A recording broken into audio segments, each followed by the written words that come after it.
they didn't allow me because they saw my Janivara, and they started telling that you have to remove it. If you don't remove, we can't allow you to write the exam.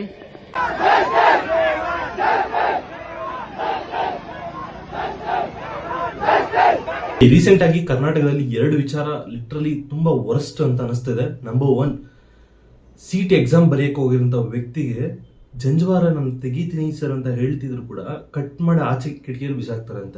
Like ಒಂದು simple question ಕೇಳ್ತೀನಿ, ಜಂಜವಾರದಲ್ಲಿ ಯಾವುದೇ ತರ slips ಇಟ್ಕೊಂಡ್ ಬರಕ್ಕಾಗತ್ತಾ?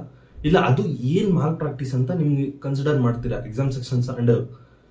Number 2, Chikkaballapura ಹತ್ರ ಇರೋ SJCT college ಅನ್ನೋ ಒಂದು ಕಡೆ ಬಸ್ ಓವರ್ಫ್ಲೋ ಆಗಿ ಹುಡುಗಿ ಚಕ್ರ ಕೆಳಗಡೆ ಸಿಕ್ಕಾಕೊಂಡಿದ್ರೆ ಡ್ರೈವರ್ ಗೊತ್ತಿಲ್ದಿರ 3-4 ಟೈಮ್ಸ್ ಫ್ರಂಟ್ ಟು ಬ್ಯಾಕ್ ಮಾಡಿದ್ದಾರೆ and she lost her life. ಇನ್ನೊಂದು ವಿಚಾರ ಏನು ಅಂತ ಹೇಳಿದ್ರೆ, ಸೀಟ್ ಎಕ್ಸಾಮ್ ಬರೆಯಕ್ಕೆ ಹೋಗಿರೋ ಹುಡುಗಿಗೆ ಮೂಗಿಗೆ ಪ್ಲಾಸ್ಟರ್ ಹಾಕ್ತಾರೆ. ಏನಕ್ಕೆ ಇಷ್ಟು ನೆಗ್ಲಿಜೆನ್ಸಿ? ಬನ್ನಿ ಎಲ್ಲ ತಿಳ್ಕೊಳ್ಳೋಣ ಒನ್ ಬೈ ಒನ್. ಇಲ್ಲಿ ತನಕ ವಿಡಿಯೋ ನೋಡಿದ್ರಿ ಅಂತ ಹೇಳಿದ್ರೆ, ಇನ್ ಕೇಸ್ ಕಂಟೆಂಟ್ ನಮ್ಮ ಪ್ರೀವಿಯಸ್ ಆಗಲಿ ಇದರಾಗಲಿ ಇಷ್ಟ ಆಗಿದ್ರೆ ಚಾನಲ್ ಸಬ್ಸ್ಕ್ರೈಬ್ ಮಾಡಿ, ನೋಟಿಫಿಕೇಶನ್ ಆನ್ ಮಾಡಿ. ಪ್ರತಿಯೊಂದು ವಿಡಿಯೋ ನಿಮ್ಗೆ ಬಂದೇ ಬರುತ್ತೆ. ಆ್ಯಂಡ್ ಬನ್ನಿ ಮ್ಯಾಟ್ರಿಗೆ ಬಂದರೆ, ಫಸ್ಟ್ ವಿಚಾರ ಮಾತಾಡಬೇಕು ಅಂತ ಹೇಳಿದ್ರೆ, ನನಗೆ ಲಿಟ್ರಲಿ ಒಂದು ಅರ್ಥ ಆಗ್ತಿಲ್ಲ, ಇವೆಲ್ಲ ಯಾವ ಎಕ್ಸಾಮ್ ಸೆಕ್ಷನ್ಸ್ ಎಲ್ಲಿ ಹೇಳಿದ್ದಾರೆ ಜಂಜವಾರ ರಿಮೂವ್ ಮಾಡಿ ಬನ್ನಿ. ಇನ್ನು ಸಾರಿ ಹೋಗ್ತಾ ಹೋಗ್ತಾ ಇನ್ನ ಹೆಂಗ್ ಬರುತ್ತೆ ಅಂತ ಹೇಳಿದ್ರೆ, ಅಂಡರ್ವೇರ್ ರಿಮೂವ್ ಮಾಡಿ, ಶರ್ಟ್ ರಿಮೂವ್. ಒಂದು ಕೆಲಸ ಮಾಡಿ ಬಿಡು, ನ್ಯೂಡಾಗಿ ಎಕ್ಸಾಮ್ ಬರ್ಸ್ಬಿಡಿ. ಸೊ ನಿಮ್ಗೆ ಇವಾಗ ಏನು ಪ್ರಾಬ್ಲಮ್ ಆಗಲ್ವಲ್ಲ, ಎಲ್ಲ ಕಾಣಿಸ್ತಿರುತ್ತೆ, ಆರಾಮಾಗಿ ನೀವು ಎಕ್ಸಾಮ್ ಅಟೆಂಡ್ ಮಾಡ್ಬೋದಲ್ವಾ? ಇಷ್ಟು ವರ್ಸ್ಟ್ ಬಿಹೇವ್ ಮಾಡ್ತಿದ್ದಾರೆ ಗುರು. ಇಲ್ಲಿ ನಾನು ತಗೊಂಡ್ಬರ್ಬೇಕು ಅಂತ ಹೇಳಿದ್ರೆ ಮತ್ತೆ ಬೇರೆ ಬೇರೆ ಕ್ಯಾಟಗರೀಸ್ ಎಲ್ಲ ಬರುತ್ತೆ ಇಲ್ಲಿ. ಸೊ ಅದರ ಬಗ್ಗೆ ಮಾತಾಡೋದು ಬೇಡ. ಬಿಕಾಸ್ ಎಕ್ಸಾಮ್ ಸೆಕ್ಷನ್ ಬಂದಾಗ ಎಷ್ಟು ಜನ ಲೈಕ್ ಗೊತ್ತಲ್ವ ನಿಮ್ಗೂ, ಹಂಗೆ ಬಂದು ಬರೀತಾರೆ. ಅವ್ರಿಗೊಂದು ನ್ಯಾಯ ಅಲ್ಲ ಗುರು. ಆ ಹುಡುಗ ಪಾಪ ಜಂಜವಾರ ಹಾಕಿದ್ದಾರೆ, ಅದಕ್ಕೇನು ಪ್ರಾಬ್ಲಮ್ ಆಗುತ್ತೆ ನಿಮ್ಗೆ? ಹೋಗ್ತಾ ಹೋಗ್ತಾ ಮೊಲ್ದಾಡ್ರೂ cut ಮಾಡಿಸ್ತೀರಾ?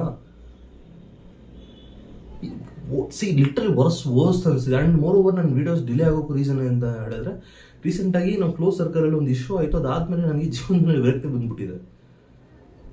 Close but today is not there. ಯಾರಿಗೋಸ್ಕರ ಅದೆಲ್ಲ ಮಾಡಬೇಕು? ಸೊ ನಾನು ಹೇಳೋದು ಏನಂತ ಹೇಳಿದ್ರೆ, ಈ ತರ ನಮ್ಮ ವ್ಯಾಲ್ಯೂಸು ಎಲ್ಲ ಕಳ್ಕೊಂಡ್ಬಿಟ್ಟು ಏನೋ ಒಂದಗೋಸ್ಕರ ಗುರು, ನಾನು ಹೇಳ್ತೀನಿ, ಓಪನ್ ಆಗಿ ಹೇಳ್ತೀನಿ, ಎಜುಕೇಶನ್ ನಿಮ್ ಟಾಪ್ B ಸ್ಕೂಲ್ಸ್ ಅಂದ್ರೆ ಒಂದು 40-50 ಲಕ್ಷ ಕಟ್ಟಿ ಆ ಥರ ಕಾಲೇಜಸ್ ಅಲ್ಲಿ ಮಾಡಿದ್ರೆ ಮಾತ್ರ ನಿಮ್ಗೆ ವ್ಯಾಲ್ಯೂ. ನಾರ್ಮಲ್ ಕಾಲೇಜಸ್ ಅಲ್ಲಿ ಮಾಡಿದ್ರೆ ವ್ಯಾಲ್ಯೂ ಇಲ್ಲ. And case number 2, SJCT issue ತಿಳ್ಕೋಬೇಕು ಅಂತ ಹೇಳಿದ್ರೆ, ಸ್ಟೂಡೆಂಟ್ಸ್ ತುಂಬಾ ಇದ್ದಾಗ ಓವರ್ಫ್ಲೋ ಆಗೇ ಆಗುತ್ತೆ, ಓಕೆನಾ? ಅದಕ್ಕೋಸ್ಕರ ನೀವು KSRTC ಅವರು ಯಾವ ತರ ಕ್ರಮಗಳು ಇಟ್ಕೊಂಡಿದ್ದೀರಾ? ಎಕ್ಸ್ಟ್ರಾ ಬಸ್ಸಸ್ ಹಾಕಿದ್ದೀರಾ? ಇಲ್ಲ. ಅಂಡ್ ಮೋರ್ ಓವರ್ ಒಂದು ಬಸ್ ಇದ್ದಾಗ ಆ ಬಸ್ಗೆ ಹೋಗ್ಬೇಕಾದ್ರು ಪ್ರತಿಯೊಬ್ಬರು ಹತ್ತಲೇಬೇಕಾಗುತ್ತೆ. ಸೊ KSRTC ಅವರು ಎಕ್ಸ್ಟ್ರಾ ಬಸ್ಸಸ್ ಅರೇಂಜ್ ಮಾಡಬೇಕು ಅಂತ ಲೈಕ್ ಲಿಟ್ರಲಿ ಕೋರ್ಕೊಂತೀನಿ. ಅಂಡ್ ಆ ಹುಡುಗಿಗೆ ನ್ಯಾಯ ಸಿಗ್ಲೇಬೇಕು ಅಂತ ಹೇಳ್ತೀನಿ. ಅಂಡ್ ಇನ್ನೊಂದು ವಿಚಾರ ಏನು ಅಂತ ಹೇಳಿದ್ರೆ, ಸೀಟ್ ಎಕ್ಸಾಮ್ ಬರೆಯಕ್ಕೆ ಹೋಗಿರೋ ಹುಡುಗಿಗೆ ಮೂಗಿಗೆ ಪ್ಲಾಸ್ಟರ್ ಹಾಕ್ತಾರೆ. ನಂಗೆ ಲಿಟ್ರಲಿ ವರ್ಸ್ಟ್ ಅಂದ್ರೆ ವರ್ಸ್ಟ್ ಅನ್ಸಿದೆ ಸಿಸ್ಟಮ್. ಐ ಡೋಂಟ್ ನೋ, ಇದೆಲ್ಲ ನಾನು ಯಾವತ್ತೂ ನೋಡೇ ಇರಲಿಲ್ಲ. ನಾನು 26-27 ಇಯರ್ಸ್ ಕ್ಯಾರಿಯರ್ ನಾನು ಒಂದು ಸಲ ಈ ತರ ವಿಚಿತ್ರ ಘಟನೆಗಳು ನೋಡಿಲ್ಲ. ಆಕ್ಸಿಡೆಂಟ್ ಬಿಡಿ, ಬಟ್ ಗೌರ್ಮೆಂಟ್ ಬಗ್ಗೆ ಮಾತಾಡೋಕ್ಕೂ ಇಂಟ್ರೆಸ್ಟ್ ಇಲ್ಲ. ಏನಾದರೂ ಮಾತಾಡಿದ್ರೆ ಸ್ಟ್ರೈಕ್ ಆಗ್ತಾರೆ.